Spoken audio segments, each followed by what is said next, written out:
নমস্কার, শুভ সকাল। আপনাদেরকে নমস্কার জানাই। বেগুন দিয়ে মুগের ডাল রান্না করব। আমি জয়া, আপনারা দেখছেন জয়ার রান্নাঘর। মুগের ডালগুলো বাটিতে রেখেছি, বেগুন ধুয়ে পরিষ্কার করে বুনিয়ে নিয়েছি, হলুদ আর লঙ্কা দিয়ে মাখিয়ে নিয়েছি। বেগুন সর্ষের তেল দিয়ে ভেজে নিচ্ছি,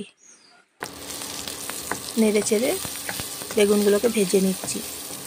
আর আমার ভিডিও দেখার জন্য আপনাদেরকে ধন্যবাদ। এইভাবে বেগুনগুলো ভেজে নিচ্ছি।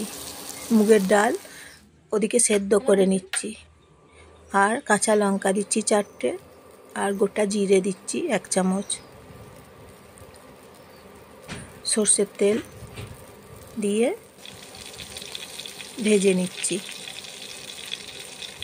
আমার ভিডিও সাবস্ক্রাইব করে দেবেন, লাইক করে দেবেন। বেগুনগুলোকে ভেজে নিচ্ছি নেড়ে চেড়ে, এবং কমেন্ট করবেন কেমন রান্না দেখছেন জানাবেন। নুন দিচ্ছি, মুগের ডাল কড়াইয়ে ঢেলে দিয়েছি, নুন দিলাম, নেড়ে চেড়ে নিচ্ছি। বেগুন দিয়ে মুগের ডাল রান্না করছি। বেগুন ভেজে নিয়েছি, বেগুন ভেজে মুগের ডাল রান্না করছি। আর তাহলে লাইক করে দেবেন। সুস্থ থাকবেন, ভালো থাকবেন আপনারা।